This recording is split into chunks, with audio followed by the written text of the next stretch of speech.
It's time to go live-ish. The podcast that makes the offseason suck a hell of a lot less. From the creators of Dynasty Depot, the internet's only live auction site for Dynasty Fantasy Football. Here are your hosts, Nelson Burbett, Rick Taylor, and Fantasy Heather.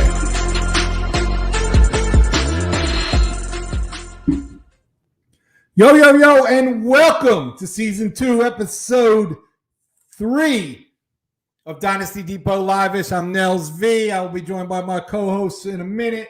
Tonight, a very special show, special guest on a show that's probably my favorite show of the year called Vetting the Rookies. We are going to go through the rookie class of 22 that's about to go through the combine and get drafted. And we're very excited to introduce this class to you. And we have a very special guest with us tonight that's going to vet the rookies for us. But first, my partner in crime, Fantasy Heather, good evening. Hi, Nelson. How are you, Heather? I'm great. How are you? How is life in Dynasty Depot land? It's good. It's good. Site's rocking and rolling, and passwords are aligning. The stars are aligning. If the passwords align, people can buy and sell teams. That's what we're all about, Heather. That's it. Any news from our third party, Mr. Taylor? Is he MIA? He is MIA, but just give him a minute. He'll be here. Excellent. He will drop in as soon as he hears about our very special guest. He will pop in. But since I was anticipating Mr. Taylor MIAing, I thought I'd bring in another guest host with us tonight. This guy, Heather, you know who Jonathan Taylor is, right? Okay, remember? Jonathan Taylor, he was the 101. He was the top. Jonathan Taylor of the Indianapolis Colts, top running back. Okay. So this guy, he was taking Jonathan Taylor when Jonathan Taylor was in high school. He was drafting him with the 101. People are, you're not taking McCaffrey? You're not taking this guy? No, I'm taking Jonathan Taylor, a high school senior, because I know how good he's going to be. I wanted to get him 4 years before he even went to Wisconsin and broke all the records there. He was drafting him out of high school. Welcome from the Taco Corporation directly, Mr. Jeremy Miller. Hi, guys. How's it going? Unbelievable knowledge and foresight for you to be drafting Taylor as a high school senior, but you knew, pal. I did. I started actually recruiting him and scouting him when he was in middle school. He was actually breaking tackles and running long touchdowns back then. So I had him all the way back then. So I like it, bro, man. So how are you? How's the Taco Corporation doing? Buying, selling some teams, making some moves? Oh, yeah. The Taco Corporation's doing well. We had a good year last year and looking to do even better things this year. And we're out there buying and selling teams on Dynasty Depot as we normally do, like we did last year. So things are going really well. We love it. See, Heather, Jeremy and I, we're buddies, and he's a guest co-host and pretty much a co-host because he's here a lot with us. But we knock heads in a lot of leagues.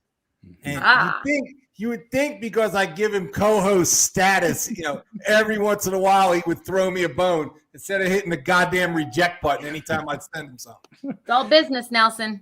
It's all business.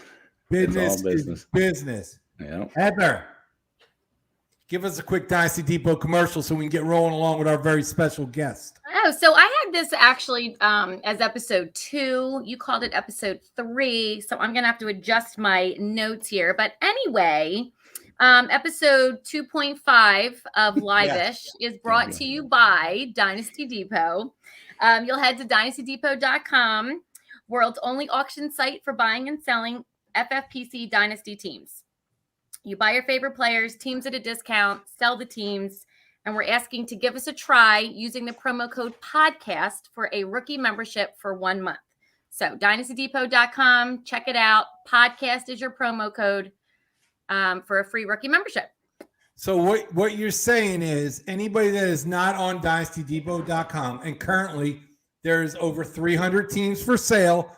They come and go every day.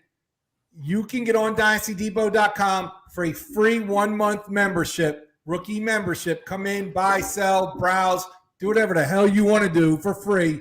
Use the promo code podcast. You got it. Excellent.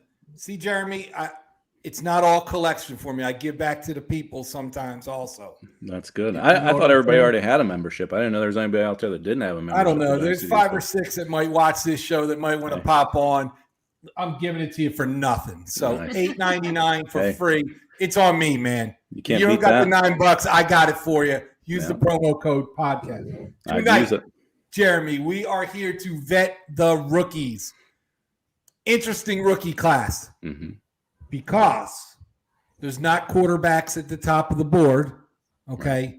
There's no automatic 101. He's the 101 this year. There's no JT. There's no Najee.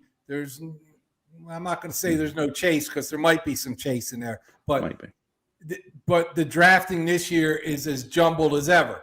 Quality class, but there's no set superstars yet. We all know that they are in this class. So when I wanted to put a show to vet the rookies, I talked to people.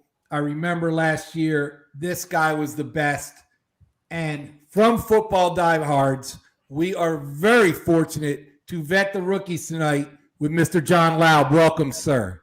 Thank you for having me again. I appreciate it, man.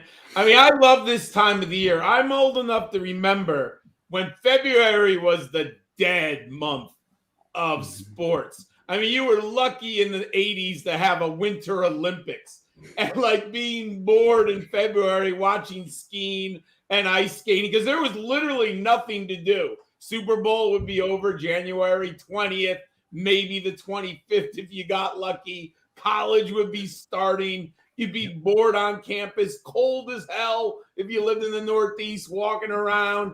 Baseball 6 or 7 weeks away, but now the sports landscape in my lifetime in 30 years is different than I could have ever have imagined. The Senior Bowl and the Pro Bowl probably are going to outdo the Winter Olympics now.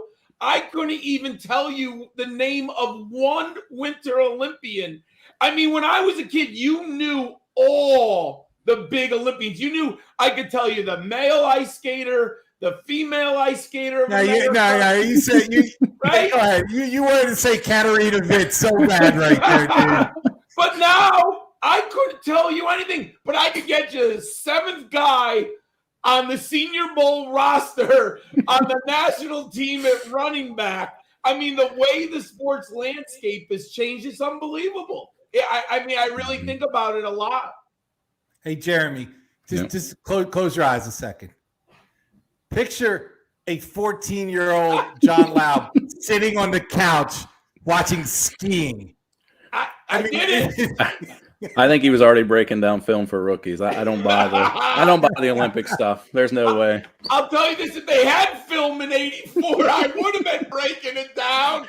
But there was no such thing as the internet. With the rabbit ears, and we had a wooden stove. Like I was 90 degrees. Right.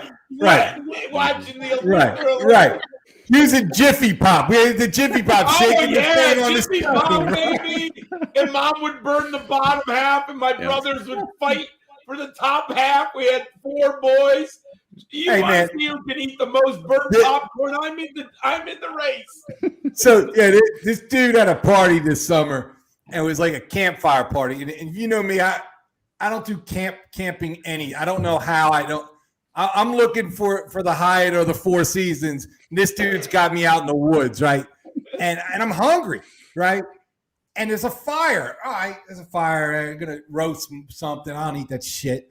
And the dude breaks out like 5 Jiffy Pop things, right? And starts handing them out. Nice. So the concept is good, bro. But first of all, you put your hand on the metal thing on the Jiffy Pop and start shaking it over a fire. You tell me how that works out. And then the shit turns. The whole point you say, goddamn Jiffy Pop. You get 3 kernels of Jiffy Pop that are fresh, and the rest is burnt shit because you burn your hand on the fire. It's a horrible product, dude. I'm out on the Jiffy Pop. Hey, in the 1970s, Jiffy Pop was magic, dude. It was, yeah. Magic. In 2021, with Nels V at a campfire, there was no magic in that Jiffy Pop that night. No magic. Let's get off of skiing and food and Jiffy. I'm scarred by that night. I actually really want Jiffy Pop right now. I'm like dying. Scarred. It's a sham. The idea of that thing to like build up right, you got to be a master of the cone to get that thing right. And you never know what it's done. And you put that shit on for 1 extra minute, you're burning half of it. Done. We'll talk about, cooking out. I don't think I had a hot dog that wasn't burnt until I was 13. Every hot dog I ever ate was burnt when I was a kid. You know what? I'm not even going to get into it, Heather, with your camping shit. And I'm out on the camping. I like a nice buffet at the hotel where I go up there and select something that's not burnt. You're bougie. You're bougie. I'm bougie. I don't want burnt food outside in the middle of mosquitoes. It's experiences. It's bullshit. Moving on. That's why we're here to catch the rookie. I don't care about it. We're going to get back to this. I'm not done with the Jiffy Pop rage. But moving on. So, Johnny, here's what I did. So, kind of funny. So, I'm a kind of guy. I have a guide for everything, right? I don't know how to use tools. I don't know how to Jiffy Pop. I don't know how to do shit. Like, I'm just not good at it, right? So I have a guy. My wife's like, this is broken. I'm like, I got a guy for that. So I got a guy. I got a guy, dude. I'm serious. Heather known me for a long time. I got a guy for everything. I can't do things, okay? I don't want to do things, which is even better. So I'm the same way. The show's coming up, John, and I'm doing a little research. I don't have a guy for that. I got to do my own research, right? So I'm going to pull up. Don't put it up yet. I pull up the Nels V because I'm getting ready. I'm in 100 Dynasty leagues. I pull up the Nels V. Don't put it up yet. 2020 draft rankings, right? And then I'm looking. We're going to look at them, and it's kind of fun to look back at this shit. You'll be happy, Taco. But the 2020 draft rankings, I'm looking at it, and I'm like, John Laub, that's my guy. Nels V doesn't rank anymore because I was a butcher when some of this stuff comes up. Put up my 2020 draft rankings that I did for myself. What you're saying is John is now that guy. He's your guy. Okay. So kind of legit here. We get started and rocking and rolling. 1, 2, 3, 4, 5, 6. Okay. John Laub did not have Keyshawn Vaughn even when he was drafted at 8, I'm guessing. Okay. Look what I did at number 10. That's a butcher job. The guy at 11 drives too fast and hurts people. We know that. I didn't know that. Higgins, Love, just keep going down the list. But this is my thing. So you look at like Miss on Ayuk, Burrow. Look who I had at 26, Jeremy. Mr. Gibson. Okay. Lucky I had Anthony McFarland ranked over him. So I'm just not, obviously, I'm not good at this. So, I mean, it's not horrible. You mean everybody's going to make mistakes. John, what's your first impression when you look at this butcher job here? My first thought is I would assume this is non-super flex, correct? Correct. Okay. So I do like the fact that you have Taylor over Hilaire, which was not universal. I think many people had Hilaire over Taylor. So you were correct on that one. Dobbins is a little bit of bad luck. I mean, hopefully he comes back healthy. We haven't seen him. He would have been the starter. I think he would have outperformed Devonta Freeman if he had been healthy. Probably. So let's just see what happens there. Lamb and Judy, they were universal. So, all right. Vaughn, I mean, I had him at like 12 or 13. So it wasn't, but that's so far a whiff unless he somehow gets the job. Yeah, I'm not sure that script's written yet there. Yeah. You know, I was very high on Higgins. So I think Higgins to me is the biggest myth.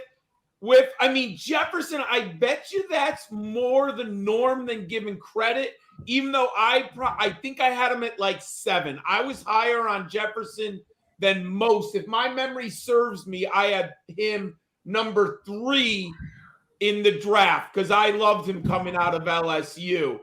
Did I think he'd be Randy Moss good? No. I got to be honest. He's been, as good as anyone who ever played. Yeah, he's been as good as anyone who ever played the game the first 2 years. Right. Mims and Ruggs, no one could have predicted that. Right. But I was low on Ruggs because I thought he was a one-dimensional speedster, which has NFL value, not fantasy value as much. Right. He just wasn't going to get peppered with targets. Mims, Shenault. I think Shenault, I was higher on Ayuk. I did like Ayuk coming out. I think he got that JUCO label, right? Like people just didn't know what to do with the late breakout, because people get so obsessed with age and JUCO players. That's a very hard analysis because if you look at his JUCO year, he was good right away, but people just automatically discount it because it's the JUCO level. And there's a lot of reasons why players end up at JUCO colleges. So you're not totally out of the norm. Hey, I thought Brian Edwards would be better coming out of South Carolina too. I did too. That one's a whiff. But that's all right, not just you. And Gibson, that was a hard analysis. I remember I moved him to about 19 or 20. He played wide receiver. He had never carried the ball. Right. What was it, less than 100 times? 73 carries his senior year. 73 is the number. There you go. So that was a very hard analysis. That even though we heard at the Senior Bowl, they drafted him as a running back, to think that he could start off that well, that's a hard assessment. I had him, my memory serves, about 20. So it's not like you were that far. It's hard to put a kid who had 73 career carries and played wide receiver. He's going to be a starting running back. That's a very tough analysis. It is. So I looked at this, and it's not awful, but no. I figured I need a guy. So Can I say 2 things that you should take away from this? Yes. Size matters. I never have any pics of Hamler, and I never have any pics of McFarland. I'm sorry, the odds of players in that size range is really, really, really difficult to make it. I think a lot of people are way too high on McFarland and Hammond because of how, the film in college looked great. But when you look at their size, it's hard to be a running back under 190 in the NFL. There's not a lot of Darren Sproles out there. So you're out on the kid coming out of Penn State this year also, I'm guessing. Dotson's interesting. Let me tell you what he's listed at. Now, it can change the rating. Right now, we have 5'11", 184. As long as he's 5'10", 180, that's okay. Now, he won't be a Justin Jefferson, Jamar Chase, but he could have a good career. Now, he comes in at 5'9", 172. You're out. We got a problem. So we don't have an official weight, and he didn't go to the Senior Bowl, and there's rumors. I'll say this. He's the second best route runner in the class. He's an unbelievable route runner. He is just a tremendous football player, but size does matter. We need an official size on Jahan Dotson. What was your other point? You said you had 2 things. Oh, what did I? I don't know. I guess right now I had that one. I'm not exactly sure. I forgot. So we'll just use size and matters. There you go. That works. I will say that when people were taking Gibson in my rookie drafts, I was excited about it, even though I was a Commanders fan. I was excited to see them take him because I knew I wasn't going to, and now look at him. So it just all depends. You just never know about these rookie picks sometimes. It's so hit and miss. So. You don't, but when you're in the business that we are, big ass dynasty players, you need to hit more than you miss. Exactly. Look, that made a big difference. If you got Gibson in round 3 of a dynasty draft, which is very feasible, that sets up your team. Like that literally changes the What if you got Jonathan Taylor and Gibson, which is very feasible 2 years ago? Your team is rocking and rolling. It was. Let's take down this and let's get on to the 2022 class of rookies here. Now, obviously, we don't have all day. So let's talk about each player for a minute. And if you see fit, put a comp on him, because that's the best way the novice guy out there can think. He's comparable to. Not exactly, but he's a comp somewhere out there. I think that's the best way to do it. Can I just say, I will do that to the best of my ability, but I'm not a great comp person. Okay. But I will do the best of my ability. If you see an opportunity to comp somebody. Now, last year, what popped into my head, and it's funny. So, Jeremy, I had 83 dynasty teams last year. Oh, my God. Okay. I had. How did you leave your chair? And you didn't have a guy for it. I got a guy that needs to bring me Jiffy Pop on Tuesdays and water because I'm busy already. So, out of the 83 teams I drafted, now obviously I didn't have all high draft picks or whatever, but I took 27 times last year because of this guy. How's the pen work? That way. That way. Mr. Javonte Williams, 27 times. Because I remember you can't, he pounded tail. You can't tackle this guy. Well, you can't tackle a guy. That's a good running back, right? In the NFL. You can't tackle this guy. He got limited carries this year, and you couldn't tackle the guy. No. And he could be something special coming up this year. If the quarterback lands right and he's there by himself, he could be a monster. So I am thank you, because I was high on Javonte Williams. Yes, you were. And I rolled it 27 times. He's on my rosters. Didn't help me a ton this year, but it was a nice RB2, RB3 when I needed a perfect RB2. Yeah. I mean, that's what you're looking for. He was. Obviously, there's only one Jonathan Taylor, right? I mean, exactly. Right. Yeah. I took him a lot too because of John, because I watch all of his stuff too. And when you start pointing him out, I'm like, that's a guy I'm going to target. I wish everybody else didn't know. That was your guy last year. Yep. Yeah. Absolutely. Yeah. So let's get into it, man, because I already got Brett's not even here. We have Borgata Brett coming on the show later with his Super Bowl picks. You can already hear him yelling at me from 10 towns over. I said, I will get you on it. We started early just for him, so he can stay awake. Let's get into this tonight, all right? So let's start with the running backs. Let's start with the projected top running back. Who is Brees Hall? He's from Iowa State. Nobody knows who the hell he is. First, he's much better than David Montgomery. And I like Montgomery coming out of Iowa State, but he danced around too much.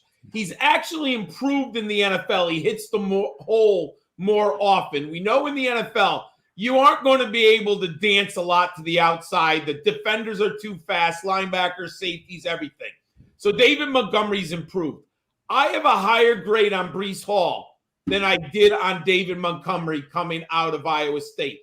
Different players. Brees Hall, 6'1", 220. Packs a punch. Very good vision. 3 down back. 82 career receptions, my friends. That's big. My favorite stat from Brees Hall, 34% of the team scrimmage yards this year on a team that you had to stop Brees Hall, and no one could do it. I have a second-round grade. There is no elite talent. In my 9 years, he's not going to come close to the top 5 that I've scouted. But he's a very good back in the right system. He could be a 1,200-yard runner. Any comp on this guy? Let me see if he's not contact balanced like we were talking about Javonte Williams. He's not the pass catcher of Najee Harris. Man, Melvin Gordon with some strength and power. Pretty good player right there. Yeah, I mean, if you got Melvin Gordon, you would be happy if you look at Gordon's best years. Yep, really pretty good player. Yep. Top of the class in the running backs for you? I have him number 1. I do, my friend. Because of the pass catching ability, and he's a good goal line back. And I know some people say, goal line isn't a skill, you can't measure it. Well, I've watched 45 years of football. Let me tell you, goal lines, it's a skill. Love it. Moving on, next back, Isaiah Spiller. He's my number 2. Now, I am biased towards the SEC. So I did want to put him at number 1. But when I put him in my model, I just can't project him to clearly have a better career than Brees Hall.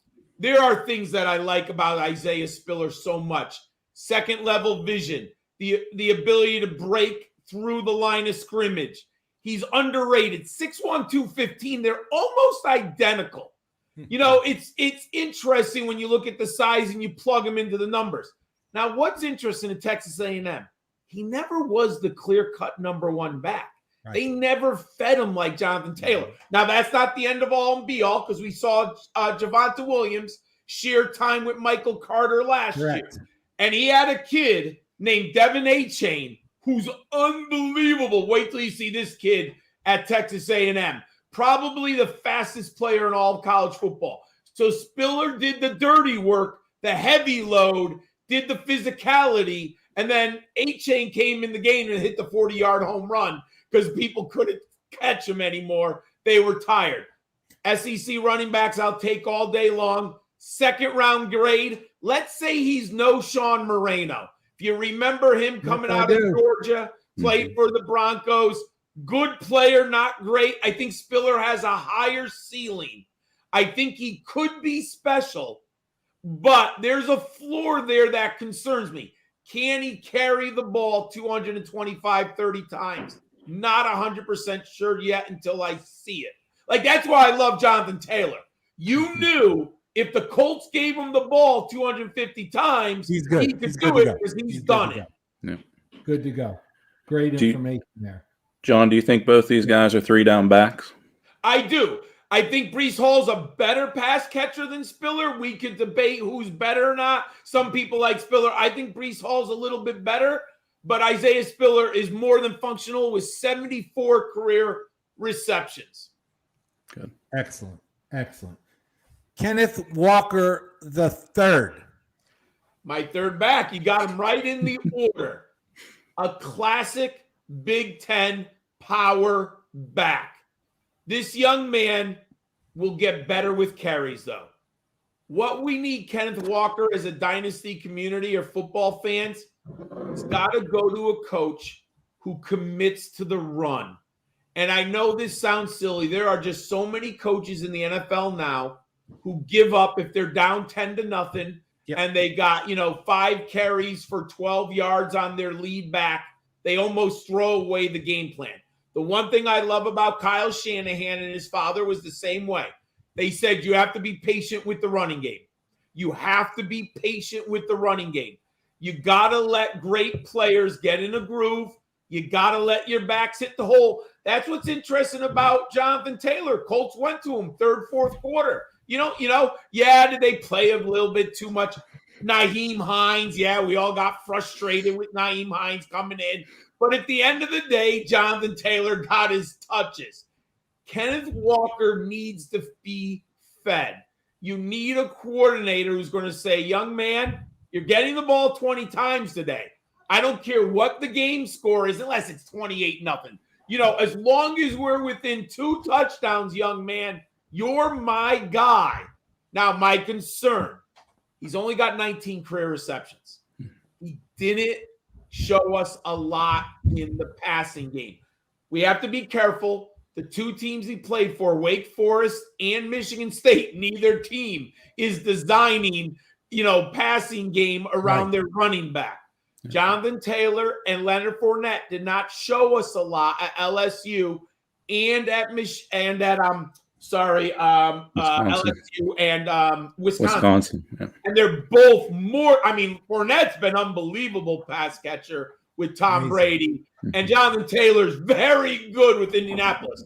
So is it reasonable that he could become a 3-down back? Yes, but we haven't seen it. I'll tell you, with McDaniel going to Miami, he's the type I would like to see Kenneth Walker go to Miami. That backfield's wide open. And if McDaniel is a true Shanahan guy, which that's what we're hearing, he's going to feed the running back. So that's the type of thing we need. How big is he, John? Oh, he's 5'10", 210. And he's a physical runner. And I'll say this. I remember when we first started playing Dynasty, people were, I don't care about running backs further than the first contract or 4 years. Come on. Look at rankings from 2018 and tell me how many running backs are 2019. They're not even in the league anymore. I want a guy. If I get 3 years, I'm good. We'll go from there. Right. I agree.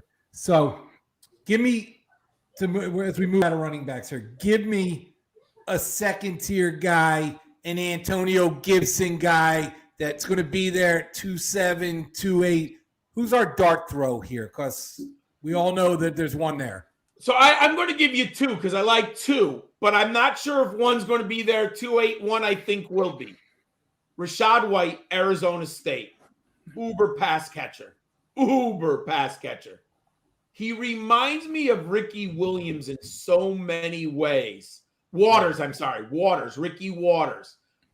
The only concern, Ricky Waters was great between the tackles. Very underrated ball carrier between the tackles of San Francisco and Philadelphia. But Rashad White has pass catching chops. I think he's the best pass catcher in this class. He is deadly one-on-one against linebackers. He's a JUCO recruit. So you're going to have some people lower him down the board. Why did he end up at a JUCO? What took him so long? He didn't really get the job until his last year for the Sun Devils.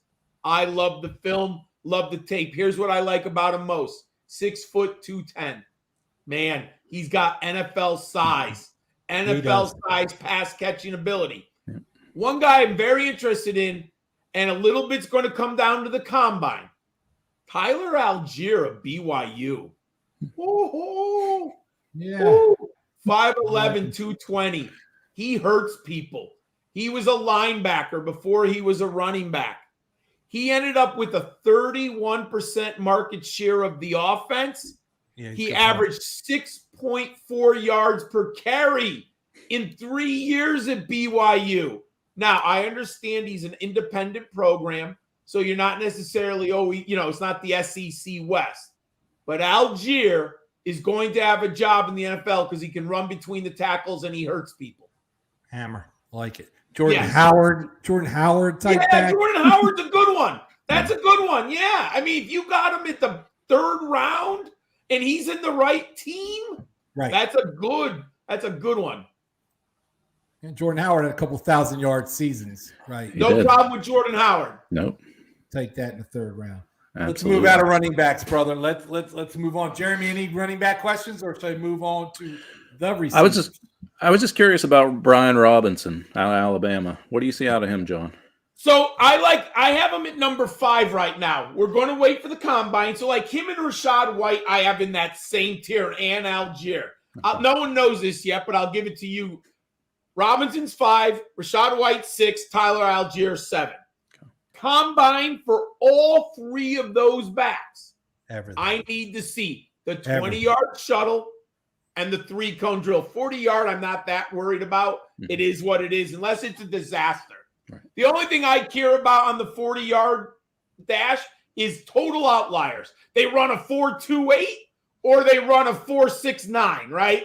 Then they're way better than I thought, or they're way worse. Yeah. You give me a 4.51 to a 4.59, fine. Give me size it, they're fine. I want to know their short, quick burst acceleration and their athletic ability. Those 3 are going to come down to Jeremy. Their straight athletic ability in the 20-yard shuttle and the 3-cone drill. But I like Brian Robinson. I do, and I'll say this: it would not surprise me if he's the fourth back off the board. And it would not even surprise me if an NFL team likes him better than Kenneth Walker. Yeah. The outlook at you, don't scout the uniforms, but look at if your career's on the line and you're taking this Alabama pipeline, Damian Harris, Najee Harris, Josh Jacobs, and my career is down to Alabama running back or a kid from Arizona State, 8 out of 10 general managers are going to take the Alabama kid. Yeah, absolutely. Except Mike Mayock. Let's move on now. Hey, I got to take a shot. I love Mike. I do. Wide receivers. Top of everybody's board is Mr. Burks. Go ahead and talk about him. It's interesting because I do a Debbie seminar show, and I've literally been talking about Treylon Burks for 2 years. And I said, he is my number one. And people literally sent me messages, you're crazy. He's not this, he's not that. I'm like, have you watched the tape? Yeah. Now, tape isn't everything. I understand that. And I understand you had to do some projections on this man a couple years ago. But here's a comp I will give you. He's an amalgamation of Cortland Sutton, DK Metcalf, and Deebo Samuel. You put those three in a jar, you shake them up, you come out with an athlete, you got Treylon Burks. What's he run, John? John, what's he run? So he's 6'3", 225. Right. If he comes in at 4.45, right, forget about it. He's a top 10 pick.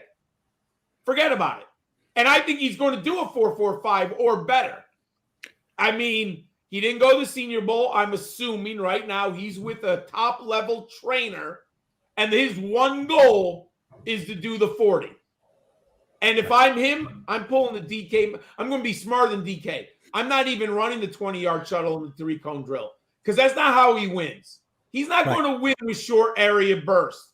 That's not how he wins. He wins deep, one-on-one, and he's just going to out-physical you and beat you up. And with the right coach, he's going to be tremendous, my friend. But I've loved this kid, and now it's amazing to see the community, 16 months later, begin to say, you know what, this dude's pretty darn good. Now, can you name an Arkansas quarterback? Probably can't. If you can, you're a good man. Malik. He had a 41% market share on a run-based offense with some really under-impressive quarterback play. If he played at LSU or Alabama, we'd be talking to him like he's the next King Kong. Like, seriously, he would be getting triple the press that he is right now. Do you think he could be a hybrid like Deebo is right now? In the right coach, yes. Okay. But I'm worried they're using Deebo a little bit too much with the running game. Let's scale that back a little bit, Mr. Shanahan. Yeah, but could you give him 2 or 3 carries? Yes, absolutely. And this guy on the jet sweeps to the wide side of the field. Oh, yum. Yeah. I mean, when he can find the cutback lane or an open hole on the wide spot, forget about it. Yo, Jeremy. When John uses the word yum, you gotta watch him. When you see him with the ball in his hand against someone in the open field, just forget it, man. I like it. He's not talking about Jiffy Pop either. No, he ain't even Jiffy Pop. That shit pisses me off. Next, Garrett Wilson. My number 2. Well, okay. You tell me where you got him here. Obviously, one was one. I don't know where you got the rest of these guys. This is 2, right? Yeah, you know what? If I came on 2 weeks ago, he would have been my number 3. But we just published our draft seminar series on him, and I watched more film. Holy crap!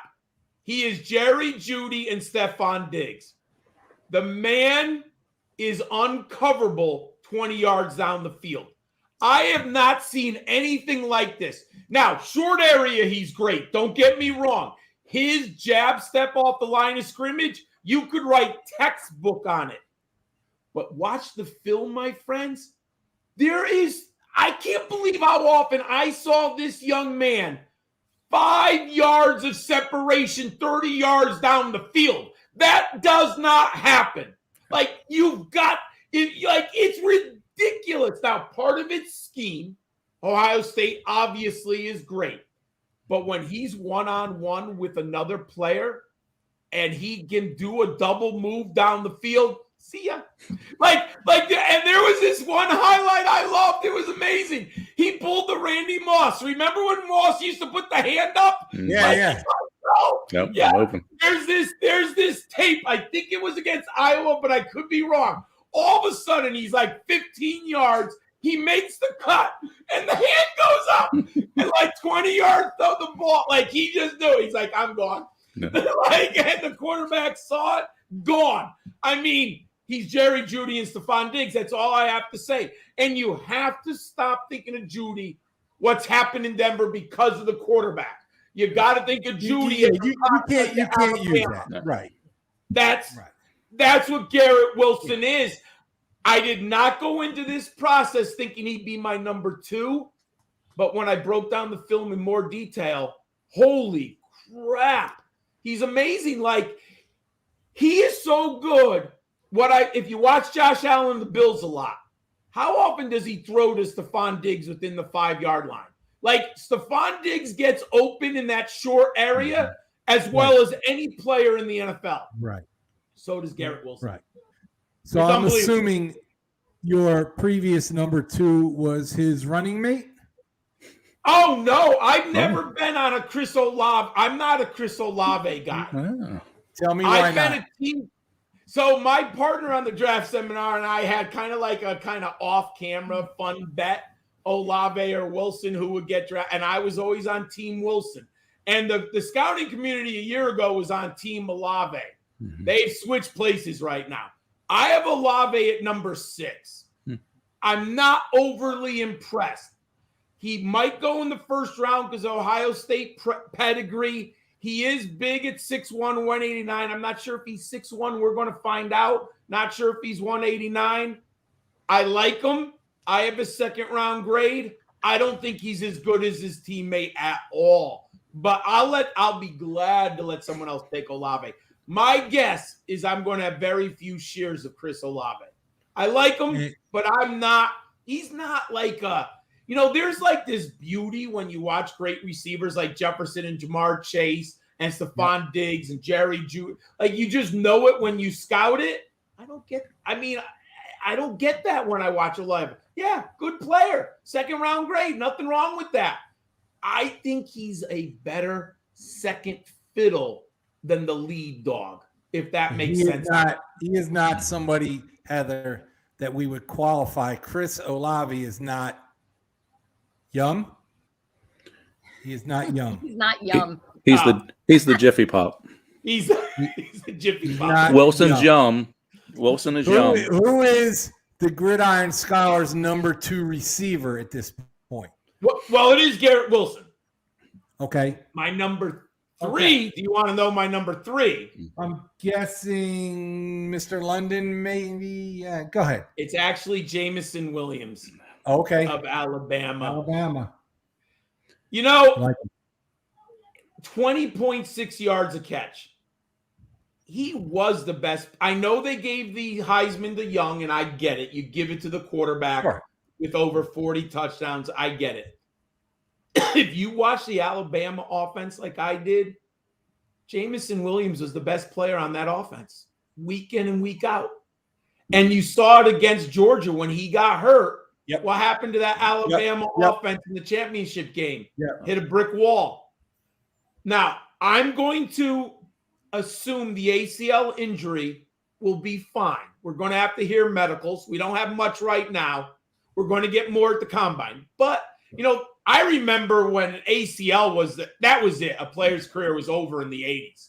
You might get a guy to come back 2 years later. Remember Terry Allen, the running back? Yep. Came back from Washington, right? Yep. And that was like, oh my God, Terry Allen's good again. Yep. Like that. But now, Williams should be fine. The home run ability, he's better than Henry Ruggs. He's a better route runner. He's a better receiver. I think he has better hands than Henry Ruggs. I do like him. 6'2", 189. he changed that whole Alabama team. Yeah. And my friends, think about who Ohio State had. Yeah. He didn't get on the field because he's at Ohio State. You know, like he played with Chris Olave and Garrett Wilson. Mm-hmm. Where are you going to go? Like there was too much talent, right? So he goes to Alabama where there's an open spot and he changes the entire offense around. I mean, the home run ability. Yeah, he killed him getting hurt. He really hurt him bad. What? Yeah, so he's my number 3, depending on the ACL. But I'm no doctor, but I've stayed at a hotel before. I do believe that he should be okay. Drake London. My number 4. Yeah. I do like Drake London a lot. Yeah. However, there are some separation challenges, but I do look at where does he win. He wins with size and physicality. 6'5", 210. Right. Big boy.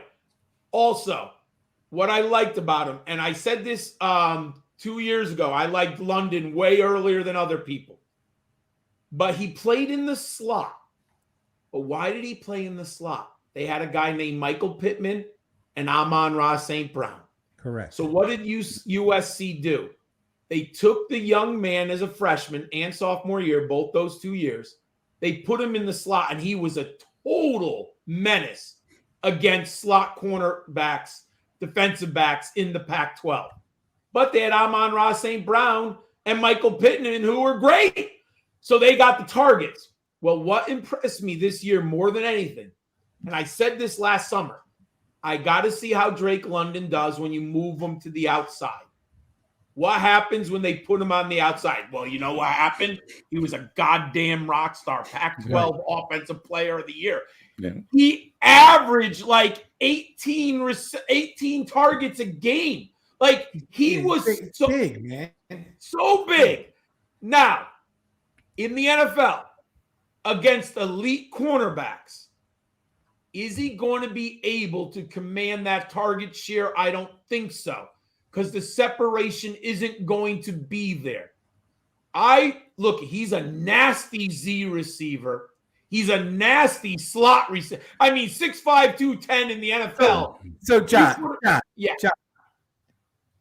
T. Higgins-esque?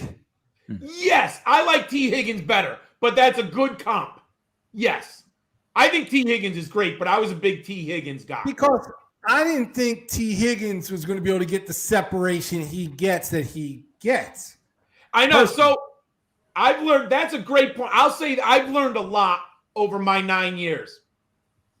T. Higgins shows you that. I know there's some people are sticklers on separation. That's one way to win, and I get it. But there's other ways to win. Drake London wins with he's a good route runner, good intermediate route runner. He wins with his body and his hands, my friends. Chef's kiss. I don't like to use the term natural hands. I'll tell you, when he catches the ball, I've never seen the ball on his body. Ever. He catches that and his hands, eyes, and feet, he's up the field. Heather, I'm going to give you the option here, okay? Because we like this guy. I like this guy. John likes this guy. Jeremy likes this guy. Mm-hmm. I'm going to give you the option of the French kiss. Not the French kiss. What was it called? The chef's kiss. Chef's kiss. Or yum. Give me one of them. give me one of them. The French. Yeah. You could. I think you could give a clinic on hands catching with Drake London. Yeah, I like him too. I think he's a guy you're going to be able to get in that 110, 111 range. Yep. And yum. Yeah. He's going to be on 70% of my team. Yeah, I like him. I'll tell you this. I have a higher grade than Michael Pittman. Really? And Michael Pittman's been a good NFL. I mean, he had 1,000 yards this year. Might even had 1,100. We'll never know how good Michael Pittman is because the quarterback out there is garbage. Yeah. Let's move on. Yeah. I have a lot of him too. This guy, David Bell, tell me about this guy.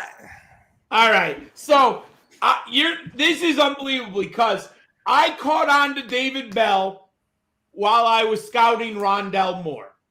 If you remember Rondell Moore's last season at Purdue, no, the sophomore year, sorry, not the last season, sophomore year, he got hurt. So as I was starting Rondell Moore, I kept noticing this freshman. I'm like, who the hell is this guy? And this guy happened to be David Bell. And then Rondell Moore got hurt. So I picked up David Bell on some college fantasy teams. And you know what all I saw? Was 10 catches every goddamn game. Yeah. Like literally 10 catches. Like the dude catches everything. How big is he? I don't think he's an elite athlete. I think he's a damn good athlete, but he's not. He's more like that Rashad Bateman athlete, right? And he's a better football player than he is athletic. How big is he? How big is he? I have him right now at 6'2", 205. Yeah. I'm hoping he's at least 6 feet. Like we have that Rashad Bateman, right? You're like, right. We don't have a official measurement. If he's 6'1", I'd be ecstatic. If he's 6 feet, I'm happy. Just please don't come in at 5'10" or 5'11", right? And be over 200 pounds. Because this guy's like a 2'3", 2'4", 2'5" range draft pick, I'm guessing. Yes, I have a second round grade on him. Right, but here's what's going to happen is this guy, even though he's not the same player, not the same size, he's nothing like Moore. Okay, people are going to be thinking Moore. Oh yeah. Right, they're going to be thinking more. I'm not going to our goddamn Purdue guy, gadget ass player.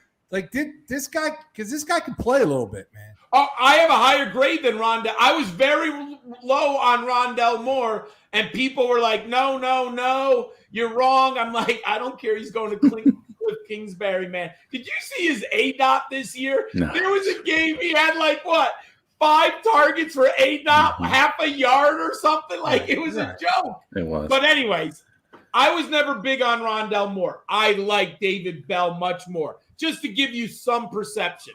232 career catches at Purdue, named the Purdue quarterback. I can, but most people can't.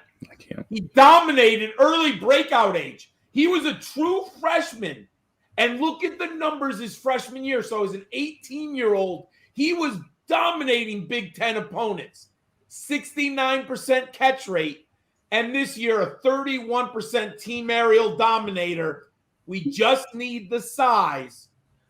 I have a second round grade. If you get him at 2.5, I think you have a steal. You know where I'd love him to go? Minnesota. Because he's not the alpha. He would be in such a good position with Justin Jefferson. It would be amazing because they have Tyler Conklin. You got your pass catching running backs. You have, if Kirk Cousins remains, you have a veteran quarterback. That's the type of place David Bell. Hey, you know what? I love T. Higgins, but you know what? Jamar Chase has made him better. Yeah. Because you can't deal with T. Higgins when you got to deal with Jamar Chase. So, briefly here, okay, and we're going to get into something else in a sec.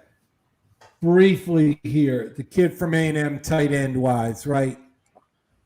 My number doing 2. Scouting on him? Jalen Weidemeyer. Yeah, you some scouting on him at all? Yes, tons of scouting. He was my number 1 tight end prospect over the summer. Okay. First, Texas A&M doesn't know what they're doing with tight ends. So that's, if you look in the production model, you're going to be like, oof. So you got to understand context. His 118 career receptions for 12.4 yards a catch in the Aggies offense is impressive. It's not as bad as you think, but if you kind of just, he's not Kyle Pitts, and there's not going to be another. But the numbers don't jump off the page. Here's what I think.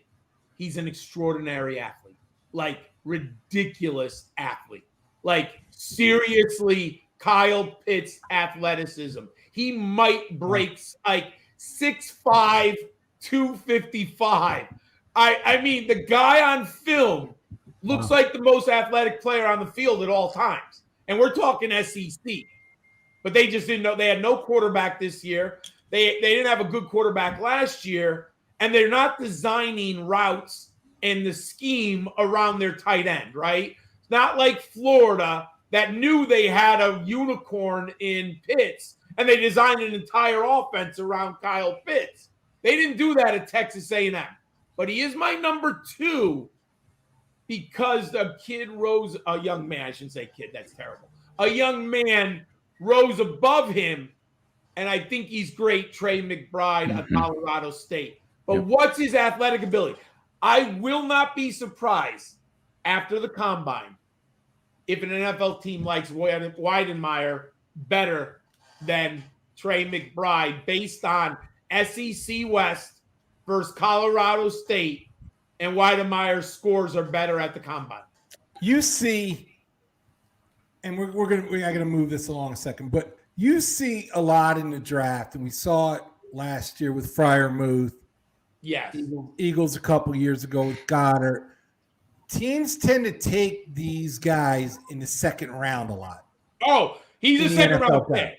So are both of these guys second round picks? Because a second round tight end pick is an important player in the FFPC, right, Jeremy?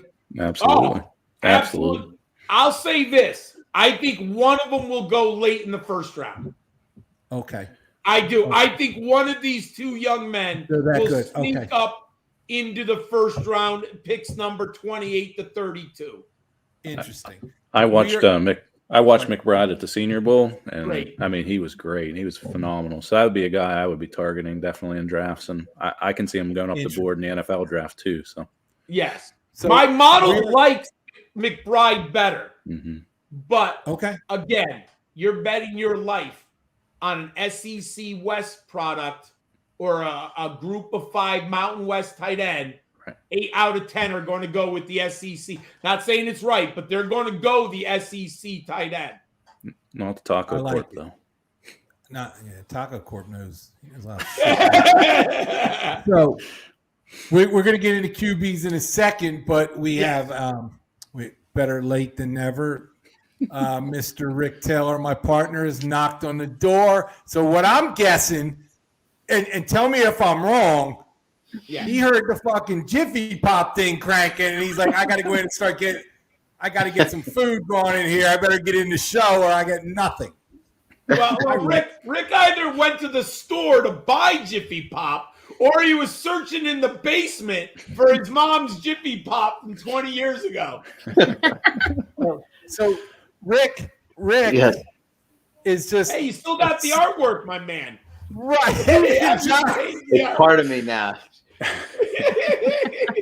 Gonna burn you in that. So Rick, being the selfish prick, the selfish dude that he is, doesn't care about the show. I'm looking at the notes. Doesn't apologize for being late. Doesn't give a shit about anything. Oh my God!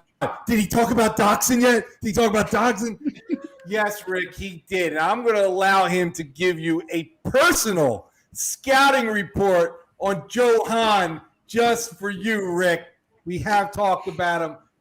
I said Hamler-esque because, first of all, John prefaced the segment by saying size matters. Got into Hamler. If you looked at my 2020 rankings, I brought Doxson up, and now he's going to give you a face-to-face scouting report on your guy before we get into quarterbacks. I think Dotson's the second best route runner behind Garrett Wilson in the class. But he's listed at 5'11", 184. In general, he might be smaller, and there are rumors why he didn't go to the Senior Bowl. He didn't want to get measured. So I'm very keen. Is he 5'9" or 5? We need a measurement. I have him at number 5 right now. What he did with a 34% market share of the team passing yards with Sean Clifford against Big Ten. And my friends, you want to see some great tape or just a great individual performance? Check out Dotson in 2020 against Ohio State, against NFL cornerbacks and that Buckeye secondary. Dotson made him look like a fool. That was one of the best individual performances of the last 2 years by a wide receiver. Dotson has some incredible games, and the tape is incredible. But I'm worried about his size. Now, he's bigger than Hamler. I'm almost guaranteed. I think that's without question. But how big is he? We really need, because he's my number 5, but let's see how big he is. All right. I think he has better hands. I think he has better hands than Hamler, too. Oh, I think he's, yes. I think he's better. He's a better receiver. Yeah, he's got great hands. Without a doubt, yeah. Yes. Thanks, John. Glad to hear that. Sorry for being late, guys. Anybody else brought up here, or is it just me? What's wrong? Just you. Just So Rick got his Dotson question answer. Is he gone now? Is Rick gone? Boot him out, huh? He thought the show started at 9. I mean, that's a normal time, right? Actually, I did think it started at 9. So I understand. Did you really? I did, yeah. And I had a call, so Central Time? Yeah. It's not enough hours. So Nels, you're holding pretty still there. Maybe we Blink. should move. Blink. It was the Dotson analysis has him froze. It does. So he's excited. We can move along to quarterbacks. Yeah, we can go into the quarterback. Yeah, let's do it. Someone want to start? Yeah. All right, I'll just go by the slides you show up for now. Yeah, that's good. Matt Corral, my number 4. I do like him. I think he'll be in the first round. Now, I have a second-round grade. However, we know supply always exceeds demand in the NFL at the quarterback position. He's listed, let me get it right, 6'1", 205. I've heard rumors that he's probably closer to 6 feet than 6'1". So let's see. Now, that's not the end of the world in the NFL nowadays. We know as long as you're in that. I'd love him to be 6 feet. As long as he stays over that, that'd be great. But his production, when I put him in my model, Matt Corral exceeds 5 of my 6 benchmark stats. He is passing efficiency off the charts. His yards per attempt, this is simply amazing, which I love. 9.1 yards per attempt in the SEC West. That matters, folks. And this touchdown to interception ratio. People got on him last year because he threw a lot of interceptions, but they didn't do their homework. Put it in context. He had 6 interceptions against Arkansas. Just a complete disaster. The young man, I mean, you can't explain 6 interceptions. It was so bad. They didn't take him out of the game. He demanded to stay in the game. Most quarterbacks would have collapsed psychologically on their 4th or 5th interception. He stayed in the game. From what I've read, the coaching staff asked him if he wanted a week off because, you throw 6 interceptions, that's going to hurt your confidence. He wanted back in the field. Matt Corral did not take a game off. He went back in the next week. So you take out that 6 interception disaster, his numbers aren't that bad. And this year, I don't have the numbers, but I think he only threw 4 interceptions, maybe 5 this year. So he cut those down tremendously. In his career, 57-22, touchdown to interception. He exceeds my benchmark of 3-1. 67% pass completion. But where Corral is impressive. 1,321 career rushing yards.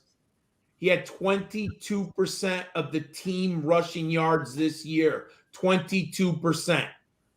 That's an amazing number for a quarterback. He's more athletic than people give him credit for.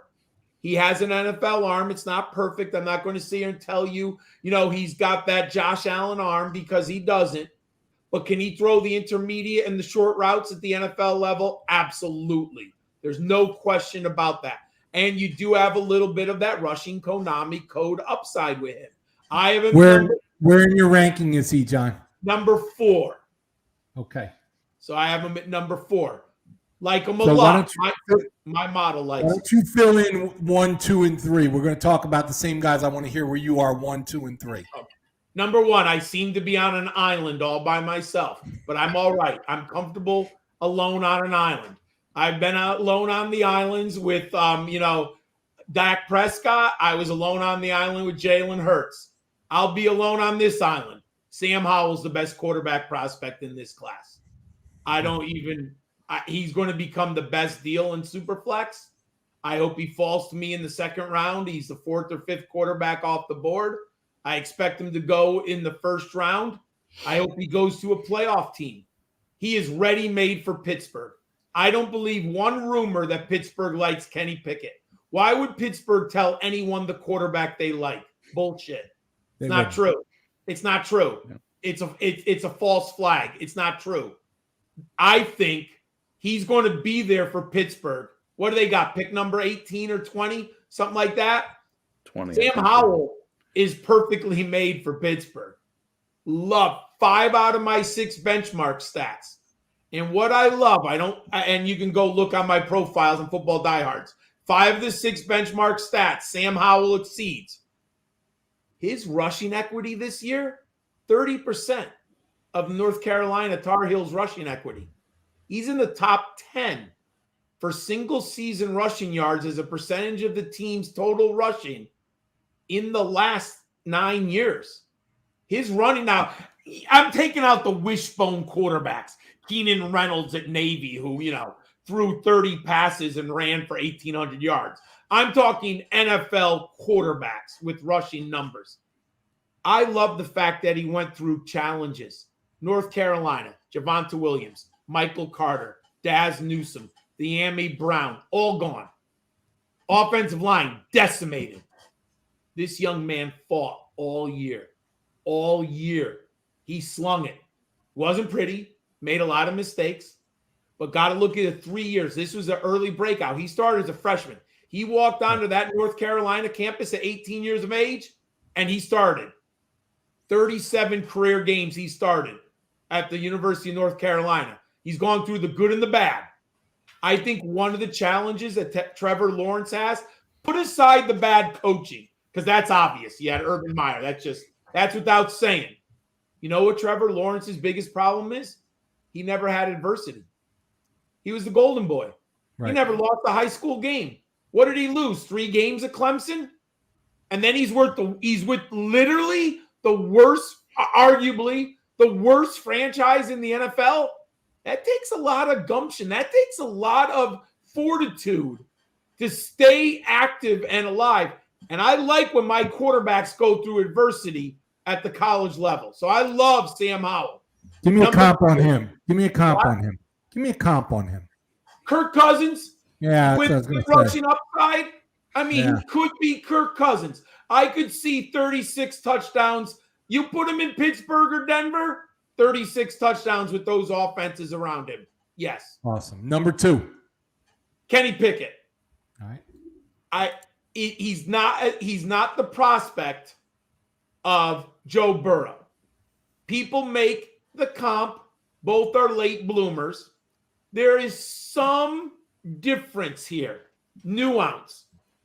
If you look at Joe Burrow before the Heisman year, he started to break out very quietly the second half of the season with LSU.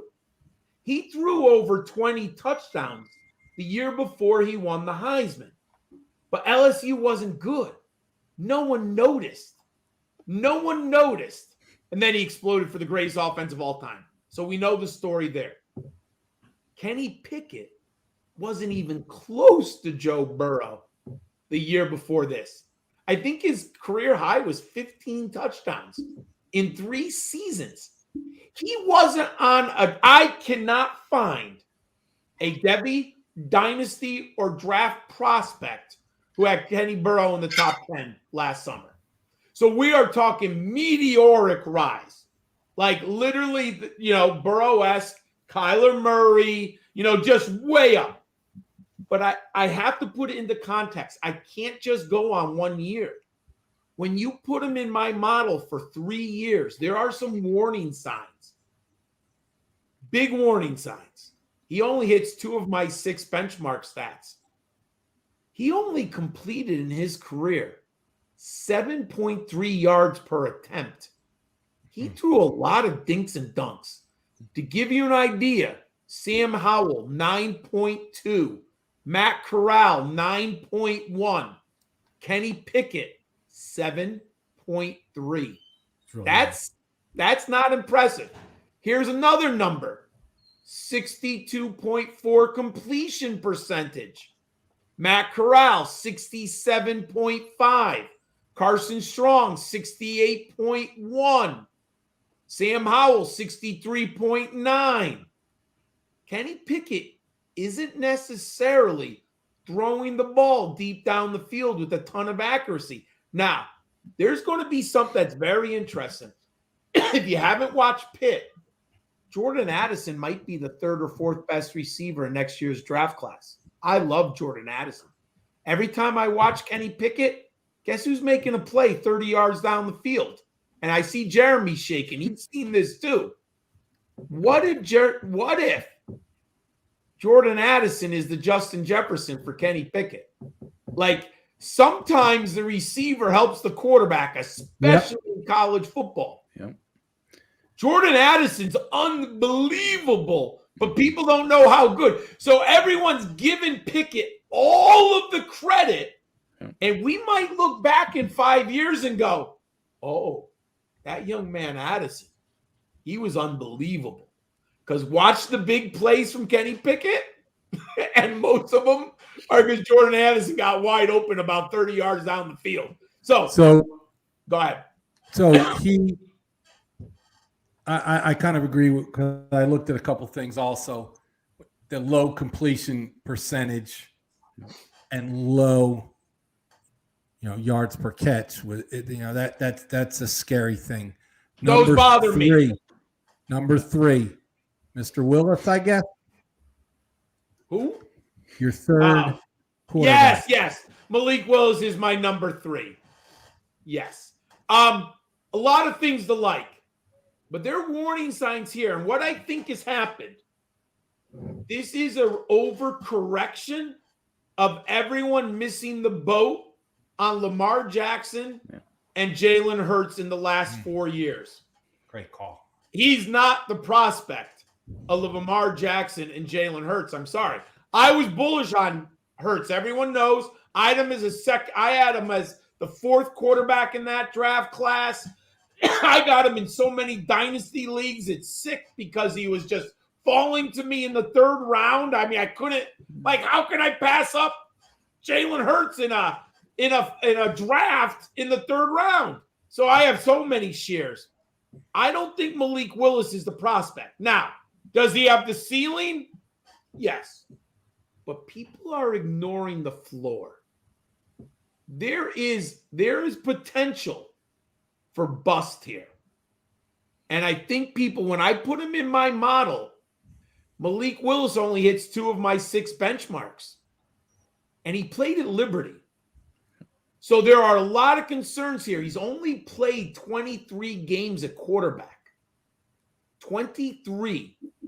He really needs a Trey Lance redshirt. I said this about Trey Lance last year. I didn't have Trey Lance in one redraft. He was too expensive in Dynasty. I like Trey Lance, but I knew that young man coming out of North Dakota State needed, and he put up fantasy numbers. That's because of his legs, though. He wasn't throwing the ball. What did he throw? 2 touchdown passes this year? Excuse me. Malik Willis would be so beneficial to sit for a year and learn. My biggest fear is someone like the Carolina Panthers, who are desperate, but being quietly under the radar here. And what do they have? Pick number 8? Yeah. They're going to take a Malik Willis. Mm-hmm. And you know what? They're going to play him too early. Some warning signs here. His passing efficiency, 152.9. It's not even close to some of these top quarterbacks on the board. 23 games played. And I do think I'm kind of a stickler for 3-to-1 touchdown to interception ratio. It's not the end all and be all. There is no stat. But he's 48-18. He's not even close to 3-1. Now, why do we love him in fantasy? 37% team rushing share. The only 2 players ahead of him in the last 9 years, Lamar Jackson had a 49% rushing share. 49, that's just insanity. 49%. And then Jalen Hurts had 39%. Those are the only 2. Malik Willis is the 3rd highest rushing equity of the last 9 years. So there's where the Konami code and why we like him. But I don't think he's ready for prime time right now. I'll tell you this. I will own more Sam Howell than Malik Willis because I just know the price is going to be better for me. That's just so wrapping this segment up here. Yep. Way too early, pre-combine, nothing. I need Jeremy to leave the show with something. So he can't get your autograph, but he can certainly leave with your way too early super flex top 5. Yep. I need it right now. Give it to me. To me, right? Yeah. I am. You're the only one that matters. So I think Malik Willis is going to go top 5 in Dynasty Superflex. No. I need you to give me your 101 through 105 in Superflex right now. Okay, 101, Treylon Burks. 102, Garrett Wilson. 103, Sam Howell. 104, Brees Hall. And 105 is going to be Jamison Williams of Alabama. Rick, you want to say it or should I say it? Go ahead. Wow. Yeah. I mean, Yum. Wow. I was just going to say that. Yum. What was that, Heather? Yum. Yum. That is yum. Now, flipping it over because you got a show sheet, and I know you are the scholar and study. Standard, give me your top 5 today. Burks, Wilson, Williams, Brees Hall, Drake London. I'm guessing, Jeremy and Rick, if we put our top 5 together, it would not have looked like that at this point. Probably not. Mine would have looked a lot like John's, I think, because I follow John a lot, so I would have had a lot of the same guys there. I'm telling you, I'm going to be way overloaded on Sam Howell. Yeah. Because he's going to come off probably in the 2nd round. Mm-hmm. And if I get him in a super flex at the 2nd round, man, I mean, I know I'm on an island on that one, but I feel good in my quarterback projections when I watch the tape and plug in the numbers. Sam, and I think he's more likely to go to a playoff team because he's going to be sitting there in like picks number, just like Lamar Jackson was with Baltimore. Right. He's just going to be sitting there. I don't see the Kenny Pickett thing either because I live in Pittsburgh and I watched the guy for 4 years and the first 3 years I didn't see anything in him and then all of a sudden this year it's like he's going to be the number 1 pick of the draft. All of a sudden I'm like, whoa, where'd this come from? He was nothing special for 3 years, and I don't know. I just don't get it. They underestimate Howell's rushing ability, Jeremy. Yeah. He's going to get 300 to 400 yards rushing in his prime years, and he should score 4 to 5 rushing touchdowns. Yeah. That is huge. Yeah. Now, will he ever do the Lamar Jackson, Kyler Murray? Malik Willis could, yes, of course. Mm-hmm. But Malik Willis could bottom out. I mean, people aren't even thinking about floor with him. I never hear anyone say he's only had 23 starts. He played at Liberty, right? Like, there's risk there. Absolutely. So, couple things. First of all, I can't thank you enough for coming on with us tonight and breaking down some of this stuff. I know you're a busy guy, and we get like the cheat sheet version from you, but it's important for our people the dynasty people, everybody's got their own opinion. Everybody's this, that, and the other thing. But we really respect what you have to say. 27 shares of Javonte Williams right here because of what you had to say. You know, Rick T will have 47 Howells on his team this year. Drafting right now. And you know, but we I mean, let me ask you something. If you had right now, you knew Malik Willis in Carolina or Sam Howell in Denver, where are you going? I'm taking. Look, I got Miller in Denver, man. With those weapons out there, it's hard to believe. I'm not even going to say the word. It's hard to believe what goes on. It's a hard position, but you got some good guys out there. I've seen a lot lesser quarterbacks with a lot lesser receivers be successful. I even take the guy in Washington with the football team commanding team thing going out there. Still a guy serviceable. Yeah. Wow. I mean, would you Washington might like Malik Willis too because he kind of does fit the mold, but I don't know if I'd want Malik Willis. That's the ghost to RG3 coming back is why they might take him there. Yeah, but no. We don't want that. I got to move on. It's Super Bowl week, big guy. It is. It's Super Bowl week. So I am going to go around the room here, and we're going to use the number that's out there. It's 4.5 right now. And Heather, you know how to gamble now. So before we bring Borgata Brett in, who's basically always right, and give us a couple of props, you know what? Why don't we bring him in real quick? Where is Borgata Brett? Good evening, oh great one.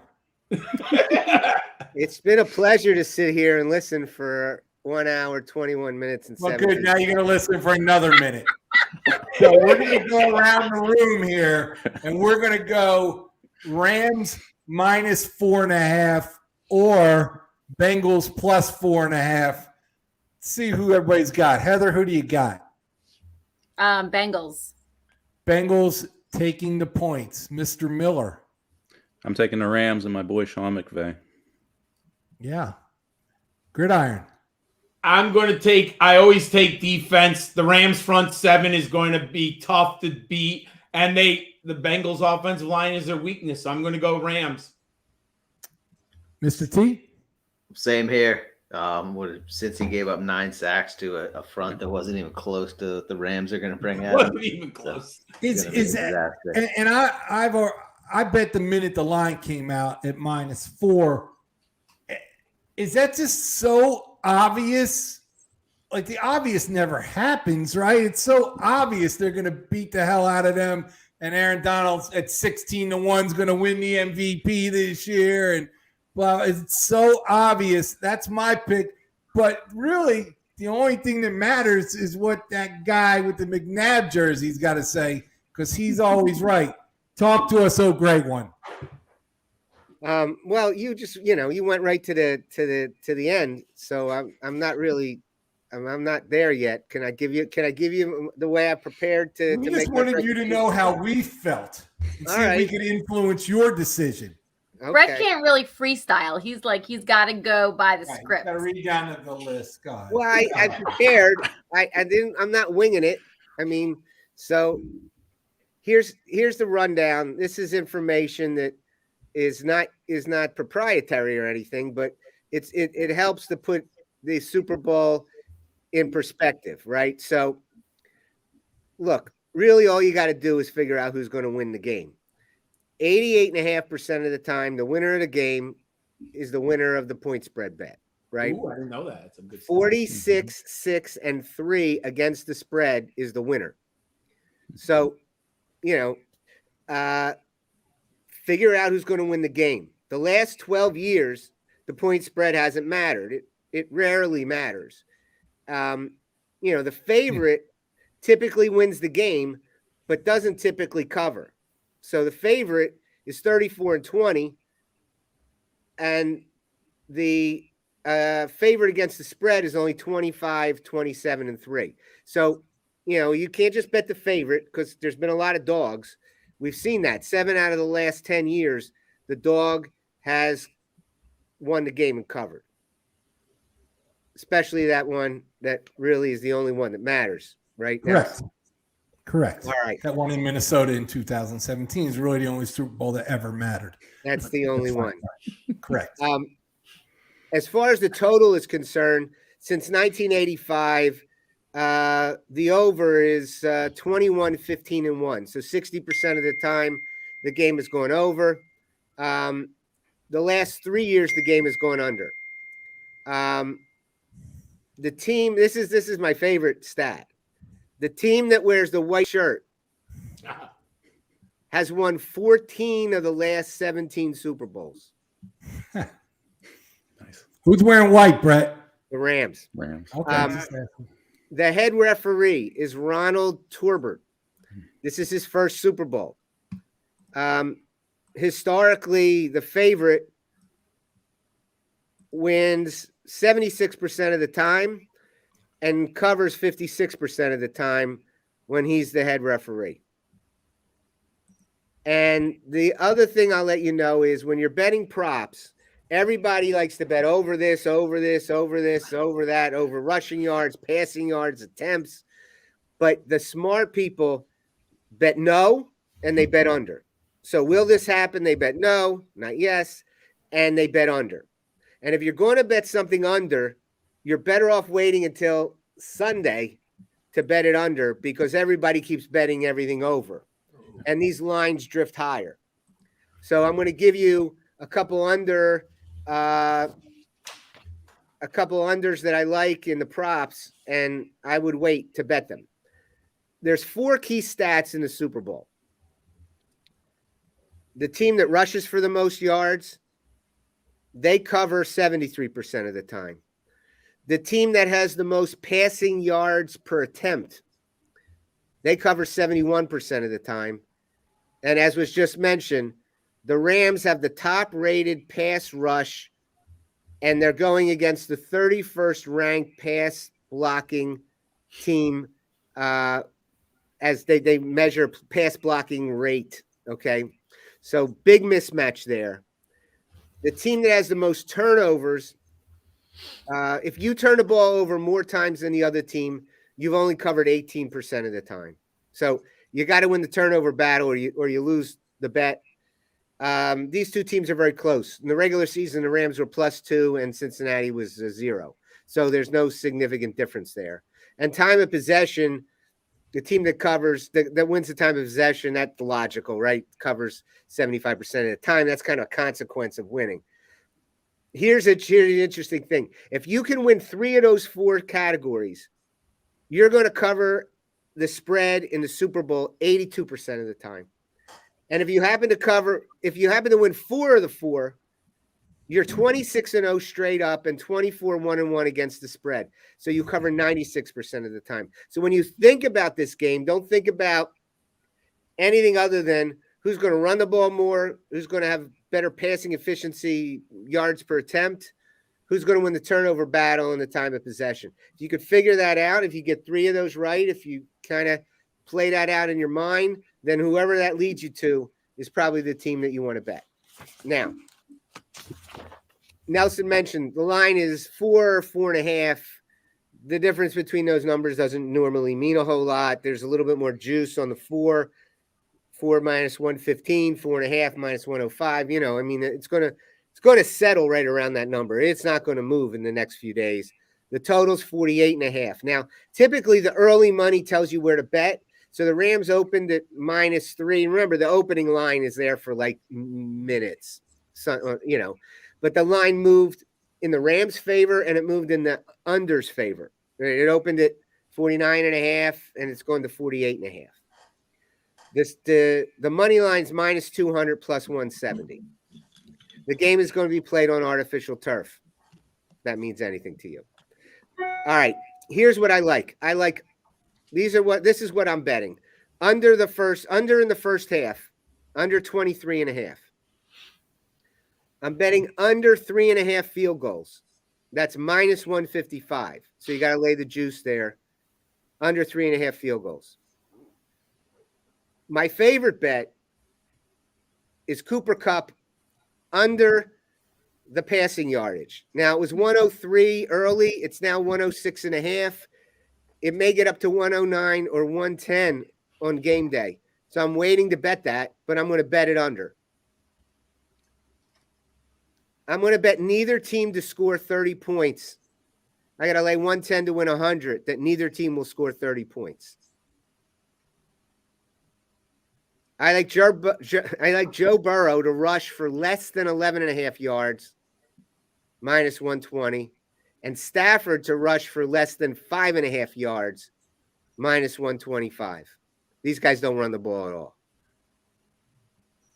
And my long shot prop bet, which I'll probably bet $50 on, is that the first score of the game will be other, meaning it's not a field goal, not a touchdown. It's a defensive score. It's a safety. You get 40 to 1 on that. Bet $50 to win 2,000. It's worth a shot. I mean, I'm not predicting it. It seems like the best long shot on the board to me is that one. So a defensive touchdown falls on not under a touchdown. It's other. Yeah. Other. Yeah, an interception, a fumble recovery, because there's a different line for you could bet yes or no on a safety, right? So anyway, that's interesting to me, but that's just for fun. And I if you pin me down, I bet the Rams. I'm not going to bet the total on the game, but I am betting under in the first half. Any questions? I don't like teasers. I can't win a teaser. I hate them, but I would tease the Rams to +3, and I bet under 55.5, right? On a 7-point teaser if I had to bet a teaser. So everything you're saying is you think this is going to be a little bit of a defensive struggle this game? I do. I mean, yeah. I don't think it's a shootout. You got, you do have a very young quarterback on Cincinnati who's, he's very cool, but, it is a Super Bowl. A lot of pressure. And, these games tend to start slow. If there isn't any big crazy turnover play or something, a kickoff return or punt return in the first quarter, these games tend to, be slower games early. There could be a lot more points in the second half. There's some in-game things I'm looking for, but if the game is really a low-scoring game in the first half, I may bet it over a lower number, somewhere in the first half for the whole game. But that's it. I try not to make too many bets. Really, I'm making 1, 2, 3, 4, 5, 6 bets. 6 bets plus a little bit on the Rams, and that other just a flyer bet. It doesn't really count. So, Ricky, any questions for this guy? No, he summed it up pretty well. I think I'm good. I'm on a little bit of a heater right now, so Yeah, you are. Are you? Yeah. Yes, he is. I was at the Borgata twice in the last 8 days. I won both times. I have Villanova in the over on Saturday in college basketball, which I really don't bet that much. I don't know. I feel there's no way Rick Taylor doesn't put something on the first score other, because there's not a chance. Jeremy, well, he put something on there. You can't miss that boat after the man came on and told you to bet it. Yeah, it's true. I'm shocked about the Cooper Kupp a prop bet there with the yardage, because everybody's going to be hammering the over with him because he's such a popular player right now. Right. But I trust you, and I could totally see it going that way, but I just know everybody's going to be hammering the over with him on the yardage. Well, yeah, he had a big game last week, right? Yeah. He had a huge yardage total last week, and you can't look at last week. You have to look, you have to look at what he typically does, not what his average is, but what the median is. What does he usually get? Right. And he doesn't usually get 108 yards, 106 yards, 110 yards. That's a lot of yards. Right. What? Yep, I appreciate it, my man. Thank you. We're going to wrap this up, this marathon length show. Mr. Gridiron Scholar, John Laub, I can't thank you enough for your time. Where can everybody find you, man? Oh, you can follow me on Twitter at GridironSkull91. Couldn't afford the A and the R when I signed up, so check it out there. All my written profiles are up on footballdiehards.com for the 9th year in a row. I come out in a series. I don't come out with them all at once. I want you to keep coming back and reading them. So come back. They're on my Twitter feed. They're always there for you to read when I get them published. And then our video show breakdowns are YouTube, Rookie Big Board on the Draft Bible Podcast Network. Jeremy, where can people find you, my friend? Well, first I want to say everybody should be following John. He's great. Yeah. So I check out all of his work. So, yeah, everybody follow him for sure. Amazing. So I'm at Miller88 Jeremy. You can follow me there. I'm usually retweeting John stuff and the Dynasty Depot stuff. So if you want to know anything about either of those two, just follow me. So we appreciate your loyalty to the company. You are yum as far as we concerned. Thank you. I think I got yum and the chef's kiss there all at once, so I'll take it. Chef, as long as it's not the French kiss. That's right. That's right. No French kiss. Borgata Brett, I know you're going to post these pics up there so you can look large and in charge come Monday morning. Where can they find you, young man? They can find me at Borgata Brett on Twitter. It's a beautiful thing. For Fantasy Heather, Borgata Brett, the Taco Corporation, Ricky T, and our very special guest, Gridiron Scholar. Thank you for joining us next week on Dynasty Depot Live-ish. Mr. Eric Balkman from the FFPC. Showtime, Mr. Eric Balkman. You can find him on everything. The guy is just everywhere, pumping up the FFPC, interviewing, has his own radio show, gracing us with his presence. We are going to talk FFPC and Eric Balkman isms next week. I'm Nels V. Thanks for joining us. We'll see you next week. We're out. Bye.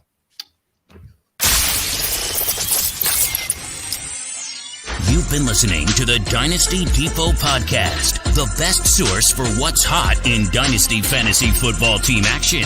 Subscribe to our channel on YouTube. Follow us on Twitter at The Dynasty Depot. And listeners get a 30-day free rookie membership. Go to DynastyDepot.com and use promo code PODCAST. Dynasty Depot. Bid, buy, sell, dominate.